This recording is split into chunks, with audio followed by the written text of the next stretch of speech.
যে আপনি ভেবেছেন এই বিষয়টা নিয়ে ঈশ্বরকে বলবো, ঈশ্বরের সন্তানদেরকে দিয়ে, ঈশ্বরের দাসদেরকে দিয়ে প্রার্থনা করবো, আপনিও প্রার্থনা করবেন, কিন্তু যেই ভেবেছেন কাজটা হয়ে গেছে। হালেলুয়া। যিশু কি বলছে জানেন? বলছে যাওয়ার আগে শুনে নাও, বলার আগে বুঝে যাও, যাওয়ার আগে বলার আগে বুঝে যাও, তুমি এমনই ঈশ্বর সদা প্রভু। ধন্যবাদ ধন্যবাদ ধন্যবাদ ধন্যবাদ করি তোমায় যিশু, তোমায় ও ধন্যবাদ ধন্যবাদ ধন্যবাদ ধন্যবাদ করি তোমায় যিশু, তোমায়। যাওয়ার আগে শুনে নাও, বলার আগে বুঝে যাও, যাওয়ার আগে শুনে নাও, বলার আগে বুঝে যাও, তুমি এমনই ঈশ্বর সদা প্রভু। যিশু যিশু যিশু আমার প্রভু, যিশু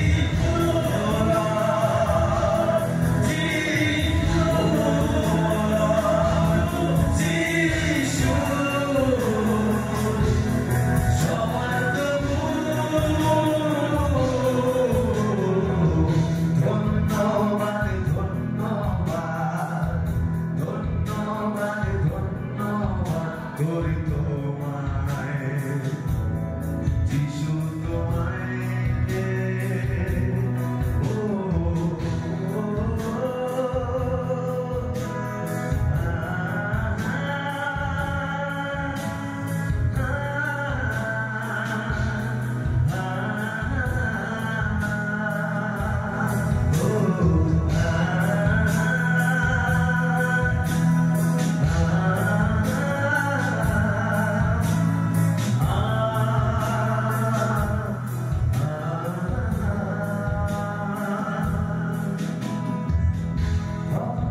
চোখে যা তুমি গোপনে করো ধারণ, চাওনি তুমি কিছু ছাড়াই মন, ভক্তের চোখে যা তুমি গোপনে করো ধারণ, চাওনি তুমি কিছু ছাড়াই মন। যদি শুনি তোমার কথা বুঝে যাবে আমার ব্যথা, যদি শুনি তোমার কথা বুঝে যাবে আমার ব্যথা, এমনই তুমি আমাদের ঈশ্বর।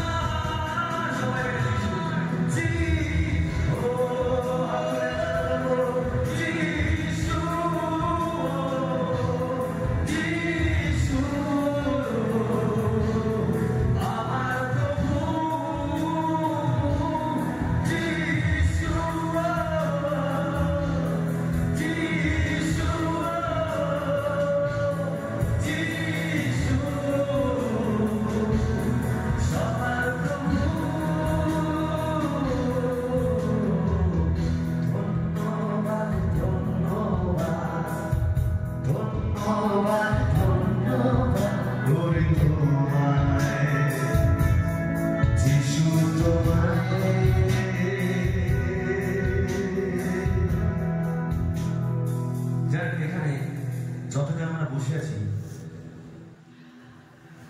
আমরা অনেক সময় আমাদের অসুস্থতার জন্য প্রার্থনা ঈশ্বরের কাছে বলি, কিন্তু এখানে একজন আছে যার এমন একটা বিষয় সে আমাকেও বলতে পারবে না, সেটা কোনো অসুস্থতা নয়, সেটা কোনো অর্থের অভাব নাই, যার এমন একটা গুপ্ত গোপন বিষয়, যেটা সে আমাকেও বা কোনো পাস্টারকে বলতে পারবে না, সে এখানে আছে।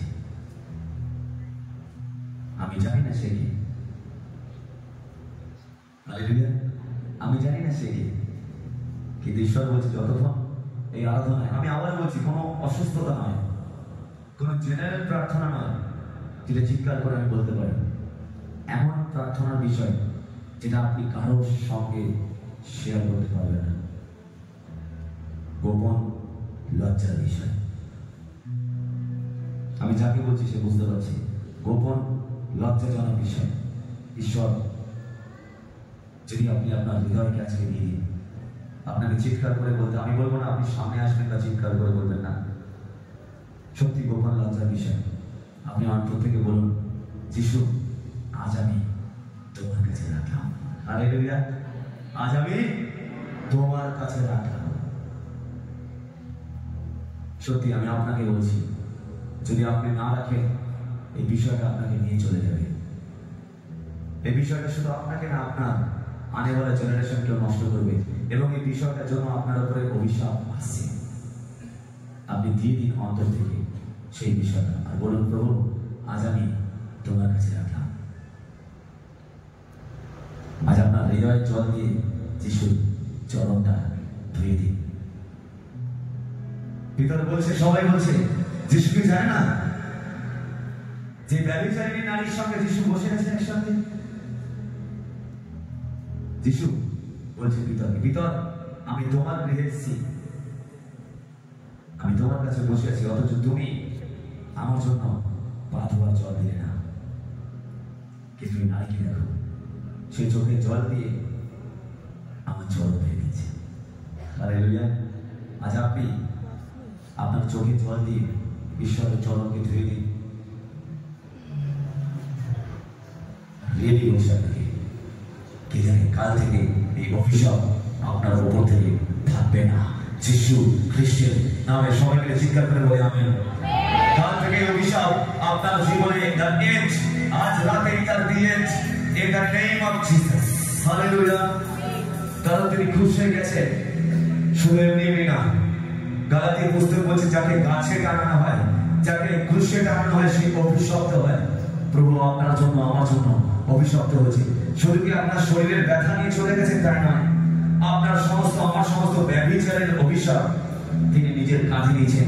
যে ব্যভিচারের কথা আমরা কাউকে বলতে পারি না, যে গোপন সম্পর্কের কথা আমি কাউকে বলতে পারি না, ঈশ্বর বলছে ডোন্ট ওয়ারি, বলতে হবে না, তুমি আমার কাছে এসো। সেই ঘরে প্রবেশ করো, দরজা লাগাও আর বলো, প্রভু আমি বহু বছর ধরে এই গোপন সমস্যা থেকে বেরোতে পারছি না। যিশু বলছে ডোন্ট ওয়ারি, তুমি তাকিয়ে দেখো ক্রুশের দিকে, ওই গোপন সমস্যাটা আমি ক্রুশে নিয়েছি। হালেলুয়া। আর যিশু বলছে, যদি মরা জীবিত হতে পারে তাহলে তোমার সমস্যা উঠবে, তুমি চিন্তা হবে, কারণ তিনি তো এমন ঈশ্বর। যদি আপনি তার প্রেমে থাকেন তাহলে মনে রাখতে পারেন আপনার সমস্যা নিয়ে আপনাকে চিন্তা করতে হবে না। আমি জানি, আপনি জানি আমরা দুর্বল, তিনি তো দুর্বলদের জন্য এসেছে। তিনি হলফনামা নামিয়ে, হলফনামা আগে দেননি, আপনার ক্রুশের পেছনে বলেনি যে দোষী ইহাকে ক্রুশে দাও। জগৎ বলেছে তাকে এ দোষী, ইহাকে ক্রুশে দাও। পিলাত বলছে তুমি কে দোষী না সেটা স্বীকার করো, আমি তোমাকে আইনত এই ক্রুশ থেকে, ক্রুশের মৃত্যু তোমাকে আমি বন্ধ করে দেবো, জিনাই করবো। যিশু বলছে যদি আমি না চাই তাহলে আপনার শক্তি নেই যে আপনি আমাকে ক্রুশে উঠাবেন। হালেলুয়া। তিনি ক্রুশে উঠলো আপনার আমার ব্যভিচারের জন্য, তিনি ক্রুশে উঠলো আপনার আমার অবাধ্যতার জন্য, তিনি ক্রুশে উঠলো যাতে আপনাকে কোমরের মধ্যে আর কোনো তাবিজ বাঁধতে না হয়, তিনি ক্রুশে উঠলো যাতে আপনাকে বাঁ হাতের মধ্যে, আপনাকে ডান হাতের মধ্যে কোনো তাবিজ বা ভরসি করতে না হয়, তিনি ক্রুশে উঠলো যাতে আপনাকে অন্য জায়গায় গিয়ে মাথা ঠেকাতে না হয়, তিনি ক্রুশে উঠলো যাতে আপনাকে কোনো জ্যোতিষীর কাছে দৌড়াতে না হয়, তিনি ক্রুশে উঠলো যাতে অন্য কারোর কাছে আপনাকে যেতে না হয়। একটা নাম, সেই নামের কাছে যখন আপনি আসবেন আপনাকে মনে করাবে সেই নামটা ফুল বেলপাতা আমার তুলসী পাতা নিয়ে দাঁড়িয়ে নেই, সেই নাম কোনো অস্ত্র নিয়ে দাঁড়িয়ে নেই, সেই নাম কোনো বাহনকে দাঁড়িয়ে নেই। সেই নামকে যখন আমরা দেখবো তখন একটাই দেখবো, একটা বিকৃত মুখ, ক্ষত বিক্ষত দেহে, কাটানো মুকুট, এমন মুখ তার দিকে তাকানো যাচ্ছে না। জগতে যারা ছিল কত সুন্দর ভাবে তাদেরকে আমরা ফটোতে দেখতে পাই, কিন্তু আমার সেই ঈশ্বরের মুখকে যখন আমরা দেখি তখন চিৎকার করে তো আন্তর্তার বলি, প্রভু তোমার মুখ দেখে প্রভু আমি তোমার মুখের দিকে তাকাতেও পারি না প্রভু, তোমার চিনতে পারছি না প্রভু যে তুমি কেমন দেখতেছিলে। তিনি চিনতে দেয়নি, তিনি বলে আমার মুখকে দেখো না, আমার রক্তই যথেষ্ট তোমার জন্য। হালেলুয়া। বলছে আমার মুখকে দেখো না, আমার সৌন্দর্যকে দেখো না, আমি আমার সমস্ত সৌন্দর্যতা, সমস্ত গ্ল্যামার, সমস্ত যৌবন আমি তোমার জন্য রক্তের সঙ্গে বইয়ে দিচ্ছি মণ্ডলী, যাতে তুমি সুন্দর থাকো, তুমি শাস্তে পারো, তুমি আনন্দে থাকো। তাই আপনার শিশুকে যখন দেখা যায় অস্ত্র নিয়ে দেখা যায় না, যিশুকে যখন দেখা যায় তখন ক্রুশের মধ্যে দেখা যায় দু হাত স্ট্রেচ করে আছে। কেন জানেন? যিশুকে হাতটা এইভাবে রাখেনি বা এই কেন যিশুকে দু হাত স্ট্রেচ করে আছে? ক্রুশ তো অন্যরকম হতে পারত। কেন যিশু দাঁড়িয়ে তার দুটো হাত এরকম ছড়িয়ে আছে? তিনি আজও বোঝাতে চাইছেন ক্রুশ থেকে যে আমি আজও তোমাকে জড়িয়ে নেওয়ার জন্য দাঁড়িয়েছি। আজও আমি তোমার জড়াতে চাই, আজও আমি তোমার ভালোবাসতে চাই। তুমি ফিরে এসো আমার কাছে, তুমি ফিরে এসো। এই ক্রুশের দিকে চেয়ে দেখো, আমার রক্তের দিকে চেয়ে দেখো, বলছে আমার মুখের দিকে না, আমার বলিদানের দিকে চেয়ে দেখো। আমি আজও ক্রুশ থেকে তোমায় রাখছি। আর বলছি যিশু ডাকে তোমার, যিশু ডাকে তোমার, যিশু ডাকে তোমার, যিশু ডাকে স্নেহ তুমি হারায় ভারে, যিশু ডাকে তোমার, হৃদয় গাইতে যিশু ডাকে তোমার। আমরা সবাই বলতে দাঁড়িয়ে যাই, সবাই